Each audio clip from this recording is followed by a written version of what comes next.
আসসালামু আলাইকুম। সবাই কেমন আছেন? আশা করছি সবাই ভালো আছেন। আপনাদের দোয়াতে আমিও আলহামদুলিল্লাহ অনেক ভালো আছি।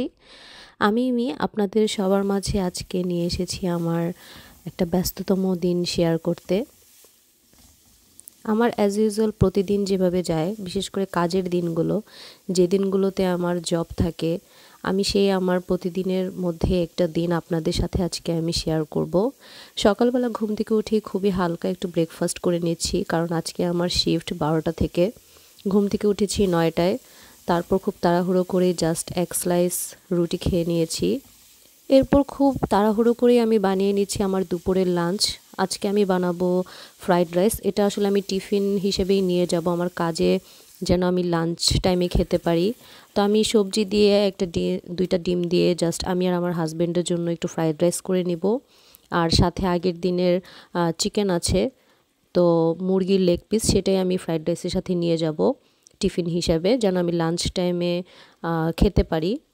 আমি আসলে খুবই তাড়াহুড়ো করে আমার লাঞ্চটা বানিয়ে নিচ্ছি, কারণ হাতে সময় খুবই কম। এভাবে যত তাড়াতাড়ি ঝটপট বানিয়ে নেওয়া যায় আমি সেটাই করছি। তো এই তো আমার ফ্রাইড রাইসটা হয়ে গিয়েছে। খুবই সিম্পলভাবেই জাস্ট বানিয়ে নিয়েছি। আমি যেখানে কাজ করি সেখানে কাজের যে ব্রেক দেয়, সেই ব্রেক টাইমে আসলে আমি কেন যেন চাইলেও খুব বেশি খেতে পারি না। আমি জানি না সবার সাথে আমার সেম হয় কিনা, কিন্তু আমি কেন যেন কাজের ফাঁকে যে ব্রেক টাইমটা, সেখানে আমি খুব ভারী কিছু কিংবা খুব বেশি কিছু খেতে পারি না। খুব দায় থেকে আসলে খেতে হয়। আর আমার কাজটা শেষ হয় রাত 8:30 পর্যন্ত, মানে বের হতে হতে আমার 9টা 9:30 বেজে যায়। তো লং টাইম মানে না খেয়ে থাকাটা এটা খুবই ডিফিকাল্ট। এজন্য আসলে বাধ্য হয়েই নিয়ে যেতে হয়। তো এই তো আমি যাচ্ছি, হেঁটে হেঁটেই যাই আমি প্রতিদিন আমার বাসা থেকে, যদিও 30 মিনিট ওয়াকিং ডিস্টেন্স। মাঝে মধ্যে খুব ওয়েদারটা খারাপ থাকলে বাসে যাই, কিংবা সাধারণত আমি আর আমার হাজব্যান্ড দুজনে হেঁটেই যাই। তো এই তো আমি আসলে ফেডএক্সে কাজ করি, ফেডএক্সে হ্যান্ডলার হিসেবে কাজ করি এখানে। তো আমার কাজ আজকে 12টা থেকে, এখন অলরেডি 12টা বাজতে 10 মিনিট বাকি। তো 10 মিনিট আগেই আমি কাজে ঢুকে যাই। তো এই তো আমার 3 ঘন্টা পর আমাদের ব্রেক টাইম। এটা আমাদের মেস রুম, এখানে সবাই আমরা লাঞ্চ করি। তারপর কাজ শেষ হয়ে যায় 8:30 বাজে। এখন হেঁটে হেঁটে আবার বাসায় যাচ্ছি। এভাবে আসলে আমার প্রতিদিন পার হয়। আমি আসলে খুবই ব্যস্ত থাকি প্রতিদিন, আমার খুবই বোরিং যায় দিনটা। এভাবেই শুরু হয়, এভাবেই শেষ হয়। বিশেষ করে কর্মের দিনগুলো সকাল থেকে রাত পর্যন্ত এভাবেই আমার চলে যায়। কাজে খুব বড় একটা সময় চলে যায়। তারপর বাসায় এসে আবার রান্নাবান্না করা, ঘরের কাজ গুছানো। কিন্তু একদিকে এটা খুবই ভালো যে আমি আর আমার হাজব্যান্ড দুজনে একসাথেই জব করি, একসাথে যাই, একসাথেই আবার বাসায় ফিরি। এটা হচ্ছে সবচেয়ে ভালো। একসাথেই আমরা সারাটা দিন সময় পার করি, ঘরেও একসাথে থাকি, কর্মক্ষেত্রেও একসাথেই দিন পার করি।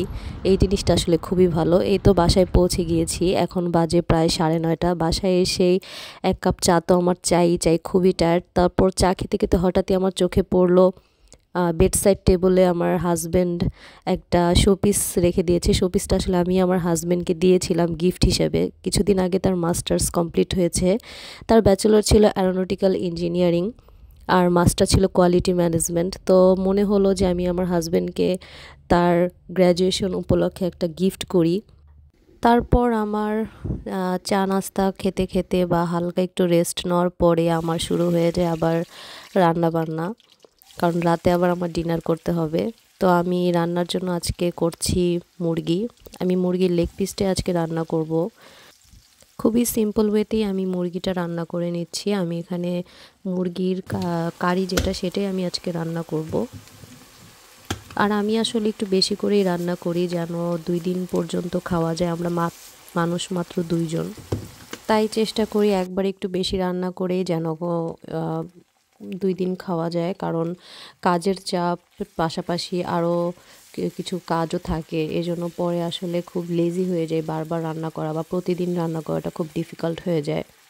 তো আমি খুব সিম্পল ওয়েতেই মুরগিটা রান্না করছি। প্রথমে পেঁয়াজগুলো ভেজে নেওয়ার পর তারপর তাতে আমি সব রকমের মশলা সুন্দর মতো কষিয়ে নিয়ে তার মধ্যে আমি মুরগির যে রানের পিসগুলো সেগুলো আমি দিয়ে সাথে আলু দিয়ে দিয়েছি। সব একসাথে আমি অনেকক্ষণ পর্যন্ত অনেকক্ষণ বলতে প্রায় 15 থেকে 20 মিনিট ভালোভাবে কষিয়ে নেওয়ার পর তারপর আমি এতে একটু ঝোলের জন্য জাস্ট পানিটা অ্যাড করে নেব। মাংসগুলো একটু বেশিক্ষণ সময় নিয়ে আমার কষাতে হয়, কারণ পিসগুলো মোটামুটি ভালোই বড়, আর রানগুলো আমি একটু মাঝখান থেকে চিরেও নিয়েছি, কারণ যেন ভেতরে সাদা সাদা না থাকে কিংবা ভেতর পর্যন্ত মশলাটা যেন ঢোকে। এই তো আমি একটু ঝোল রেখে তারপর মাংসটা রান্না করে ফেললাম। এই তো আমার মুরগির লেগ পিস আজকের তরকারি। আর আমার হাজবেন্ডকে দিয়েছি রুটি বানানোর জন্য। তো আমাদের সব কাজে আসলে খুব সুন্দর আমরা ভাগাভাগি করেই করি, আর আমার চেয়ে বেশি ভালো সেই রুটি বানায়। তো এই যে কে কে আমাদের মতন এরকম রুটি বানানোর পিঁড়া ছাড়া কাটিং বোর্ডে রুটি বানান আমাদেরকে অবশ্যই জানাবেন।